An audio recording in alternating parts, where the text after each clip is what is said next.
you guys, welcome back to my channel. In this video I'm going to show you my 5 favorite skincare tools that I have been using, that I have just been really obsessed with, and that I have noticed the most benefits and results.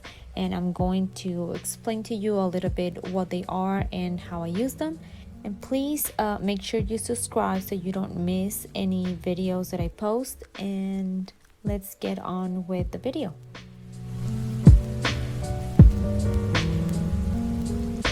My Wasa tool is from my favorite brand, Estelle, and is made of green aventurine, but they usually are made of either jade or rose quartz or any natural mineral rich stone, and it can come in a variety of shapes and sizes depending on what you want to use it for. And in case you're not familiar of what the Wasa tool does, it is a tool used to scrape the surface of your skin, and it is intended to address stagnant qi, which is in traditional Chinese medicine considered the one responsible for inflammation. But aside from that, it has other benefits such as relaxing stiff muscles, boost blood circulation, and help the skin look brighter and smoother. And it also helps lifting the skin. I have been using my Wasa tool mainly on my face, neck, and shoulders. I do like to work my way from the bottom to the top and work one side at a time. That way I can see the difference of like how my muscles are more relaxed and my skin is a little bit more lifted on the side that I have already done. And I always like to use it along with my favorite oil by Estelle, the Oro Rosa facial oil. I find that if I do the massage before I do my makeup, my foundation sets much smoother on my skin and it looks way better. I have a tutorial for a lymphatic massage using the Wasa on your face, and I will leave it also in the description, and I will put it here on an end card so you guys can watch it if you're interested in doing that lymphatic massage.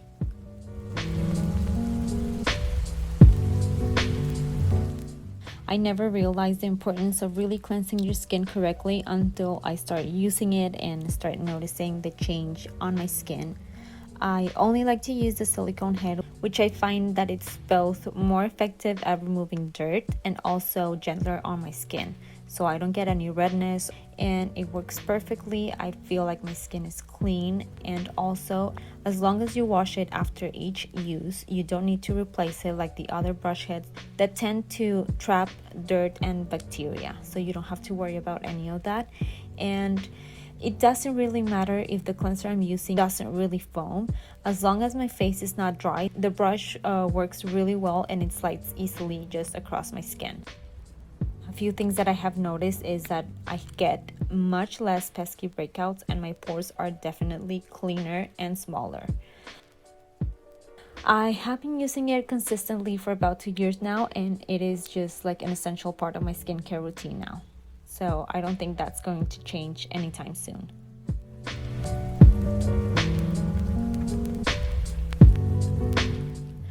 The facial roller is very much related to the Wasa, and its benefits are similar, such as reducing puffiness, increasing blood circulation, smooth wrinkles. But it also, I have found that this one is the best to help with under eye circles and puffiness in that area. My facial roller is also from Estelle, and it's also made with green aventurine, but again, you can find it in many other versions. You can find some that are rounder or bigger or made with other stones, and they basically all work the same. What I do like is that you can store it in the fridge and you can get that extra cooling factor, and it makes the massage a million times better. And it also helps a lot when you have like a bad night's sleep or your eyes are really puffy. It really helps depuff the area almost like immediately. I sometimes bring my facial roller with me while I'm watching TV and massage my face while I'm relaxing on the sofa, so that's very convenient. I do prefer to use the facial roller around my eye area rather than the Wasa tool, because my skin is extremely delicate there and I prefer to avoid any sort of like pulling in that area, so the facial roller is great. I have found that it is what feels best for me, It is just the exact amount of pressure that I need without worrying about pulling, and it feels amazing when you go over your closed eyelid and over the brow bone.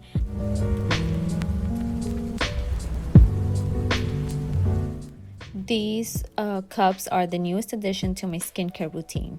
These are made of silicone, but you can also find them made of glass. But I, to be honest, found them kind of intimidating, and I would rather leave those to the professionals because I am not really an expert on cupping. They are usually used by acupuncturists and other doctors to help with more complex issues other than like lifting the skin and helping with skin problems. I use them to help to tighten and tone my skin and diminish fine lines on my face, and I like to use them to help reduce cellulite on my legs. A few of the things that cupping can do is promote self-repair and create new blood vessels in the tissue. It also stimulates the cells responsible for collagen production. It helps brighten the skin and decrease puffiness. That is basically why I like to use them, and I have really seen very positive results using them consistently. Initially, I read that you could use them on wet skin before applying your products, and after the cupping it would actually help your products to sink into your skin and absorb better. That was not working for me. I would find that the cups wouldn't glide as easily that way, and the cups will get stuck in one place, and if they do, even for a few seconds, it can bruise the skin, and it happened to me a few times. So what I like to do is actually put a little bit of oil before and then do the gliding, and that's basically the way that I have been doing it, both on my face and on my legs. I do also have to be really careful even with the oil on my forehead because I bruise very easily in that area for some reason, and even without using too much suction I still get bruising. So I try to go only like a few passes and then just get over it and move on to another area of my face, because if not, the next day I'm just gonna see the bruises and they're just not pretty.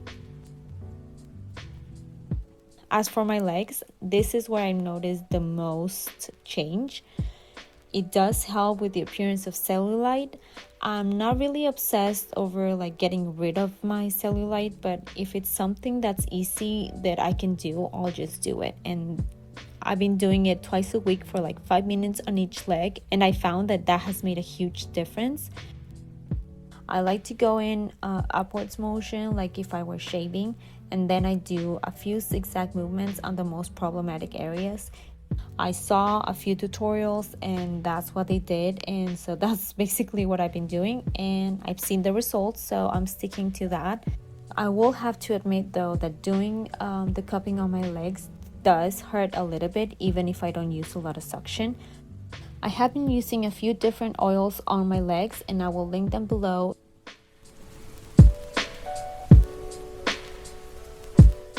Dry brushing is what I do most consistently among everything else. I love doing it because it has a great amount of benefits, such as stimulating the lymphatic system and getting rid of toxins, which, if you haven't realized by now, I'm obsessed with lymphatic drainage.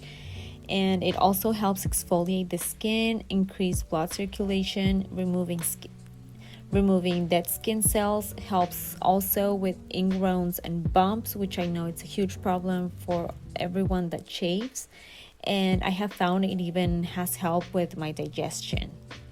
There's specific ways that you need to brush in order to avoid getting saggy skin. For example, for lymphatic drainage, you usually have to do it towards your armpits, your groin, and the back of the knees, which are the areas where the lymph nodes are. I will share a video soon of how I do this in case you're curious, but there are already so many videos and diagrams out there that you can check out before I do my own video.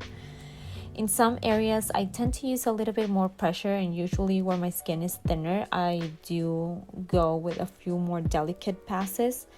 I do like to do it every morning before I shower so that I can make sure that I get rid of all the dead skin cells, and after my shower I do apply my body oil. My skin has never been softer, and I have also noticed that my body hair is not as coarse, and I do have to shave less often because the hair is really less noticeable. And I think that's it. I'm always trying new products and new tools, so please let me know if there's anything that you're particularly curious about, and I will try it out and review it for you. I'll see you guys on my next video. Thank you for watching. Please like, comment, and subscribe. I'll see you next time. Bye.